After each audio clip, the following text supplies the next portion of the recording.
जय गणेश दोस्तों, स्वागत है आप सभी का एक बार फिर से। गणपति बप्पा आप व आपके परिवार पर अपनी कृपा दृष्टि सदा सर्वदा बनाए रखे। दोस्तों, यदि आप अपने लाइफ में नया कुछ सीखना चाहते हैं तो चैनल को सब्सक्राइब जरूर करिएगा। दोस्तों, हिंदू धर्म में गणपति जी को प्रथम पूजनीय माना जाता है। इनकी पूजा के बिना कार्य संपन्न नहीं होते हैं। हिंदी पंचांग के अनुसार साल भर में 12 संकष्टी चतुर्थी का व्रत रखा जाता है, जो भगवान गणेश को समर्पित है। वैसे तो सभी संकष्टी चतुर्थी खास है, लेकिन माघ माह में आने वाली सकट चौथ बहुत विशेष मानी जाती है। इसे बड़ी चतुर्थी भी कहा जाता है। इससे पूरे साल की सभी चतुर्थी व्रतों का फल मिलता है। माताएं अपने पुत्र एवं परिवार की मंगल कामना के लिए इस व्रत को करती हैं।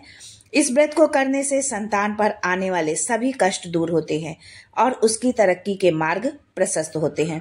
तो आइए जानते हैं 2024 में सकट चौथ व्रत कब रखा जाएगा, पूजा की विधि क्या होगी, पूजा का शुभ मुहूर्त क्या होगा, क्यों रखा जाता है ये व्रत, और व्रती महिलाएं इस दिन भूलकर भी क्या न खाएं। लेकिन ये सब जानने से पहले आपसे रिक्वेस्ट करती हूँ कि वीडियो को लाइक करिएगा, दोस्तों को शेयर कर दीजिएगा, और अगर आपने अभी तक चैनल को सब्सक्राइब नहीं किया है तो चैनल को सब्सक्राइब करके बेल आइकन जरूर दबाइएगा। दोस्तों, पंचांग के अनुसार माघ माह के कृष्ण पक्ष की सकट चतुर्थी तिथि की शुरुआत 29 जनवरी 2024 को सुबह 6:10 से होगी। अगले दिन इसका समापन 30 जनवरी 2024 को सुबह 8:54 पर होगा। ऐसे में इस साल सकट चौथ का व्रत 29 जनवरी 2024 को रखा जाएगा। दोस्तों, बहुत सी माताएं बहनें चतुर्थी का पूजन सुबह करती हैं, तो बहुत लोगों के यहाँ शाम को गोधूली बेला पर इसका पूजन किया जाता है। तो बहुत लोग चंद्रमा देखकर व्रत का पालन करते हैं, यानी चंद्रमा देखकर चंद्रमा को अर्घ देते हैं और उसके बाद ही जल ग्रहण करते हैं, और पूरा दिन निर्जला व्रत रखा जाता है और चंद्रमा को अर्घ देने के बाद ही कुछ खाया पिया जाता है, फलाहार लिया जाता है। जो लोग पूजा सुबह करते हैं, बहुत लोगों के यहाँ जो पूजा सुबह होती है, उनके लिए सर्वोत्तम मुहूर्त होगा सुबह 7:11 से 8:32 तक। शुभ या उत्तम मुहूर्त कहें तो उसका समय होगा सुबह 9:43 से सुबह 11:14 तक। जो लोग गोधूली बेला पर पूजा करते हैं, उनके लिए शुभ मुहूर्त का समय है शाम 4:37 से शाम 7:37 तक। चंद्रोदय का समय होगा 29 जनवरी को रात 9:10 पर। बहुत लोगों के यहाँ चंद्रमा को अर्घ देने के बाद ही जल ग्रहण किया जाता है। तो जो चंद्रमा को अर्घ देने के बाद जल ग्रहण करते हैं, तो चंद्रमा का जो है उदय होगा, चंद्रमा आपको 9:10 पर दिखेगा। दोस्तों, सभी अपने अपने घर के रीति के अनुसार पूजा करते हैं, पर कुछ बातें कॉमन होती हैं और कुछ बातें विशेष होती हैं। तो जाने अनजाने में हमसे कभी कोई भूल ना हो जाए और उसका जो है हमारी उस भूल का जो है हमारे घर परिवार पर उसका प्रतिकूल प्रभाव पड़े, हमारी संतान पर उसका प्रतिकूल प्रभाव पड़े, हमारे परिवार पर उसका प्रतिकूल प्रभाव पड़े, तो हम ये भी जान लेते हैं कि हमें हमारी पूजा विधि क्या होनी चाहिए और कैसे हमें पूजा करना चाहिए और किन चीज़ों को भगवान गणेश को समर्पित करना चाहिए, कैसे करनी चाहिए हमको पूजा, हमारी पूजा की विधि क्या हो, ये हम संक्षेप में जान लेते हैं। सकट चौथ के दिन ब्रह्म मुहूर्त में स्नान करके स्वच्छ वस्त्र धारण करें। इसके बाद भगवान गणेश की प्रतिमा को चौकी पर स्थापित करें।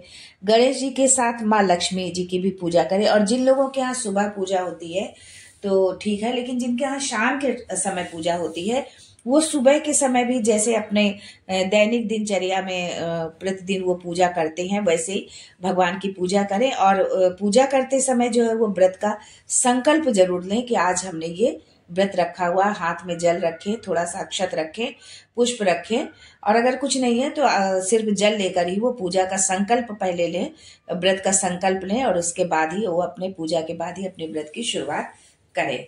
ये जरूर करें जो है, तभी जब हम संकल्प लेते हैं किसी चीज का, तभी हम उसका पालन हमारा सफल होता है, व्रत हमारा सफल होता है।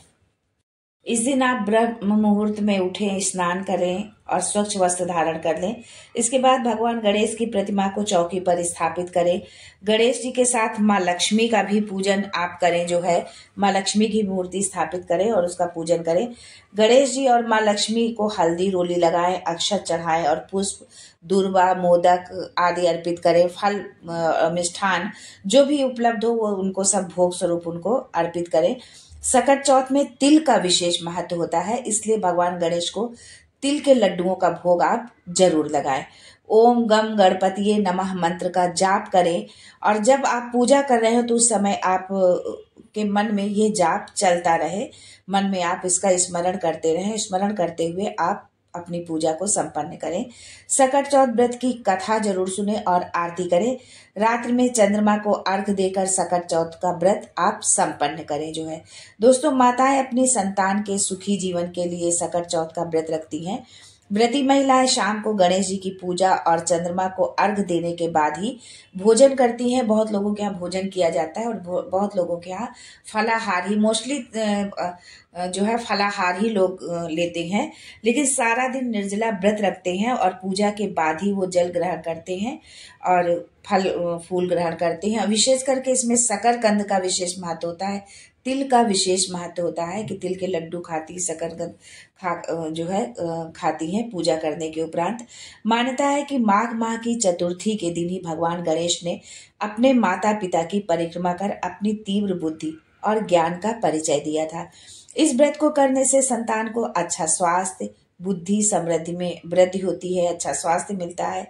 साथ ही इस दिन तिल का स्नान, दान, उसके सेवन और पूजा में विशेष इस्तेमाल किया जाता है। इस दिन तिल का सुबह चौथ के व्रत में पूजन सामग्री के अलावा गुड़, तिल, शकरकंद और फलों का विशेष रूप से उपयोग होता है। इसे आप किसी किसी के यहाँ तिल के अलावा भी कई तरह के लड्डू अर्पित किए जाते हैं, कि जैसे लाई का लड्डू होता है, चने का लड्डू होता है, रामदाने का लड्डू होता है। तो इस तरह से कई तरह के अनाजों के बने लड्डू भगवान को भोग स्वरूप अर्पित करते हैं।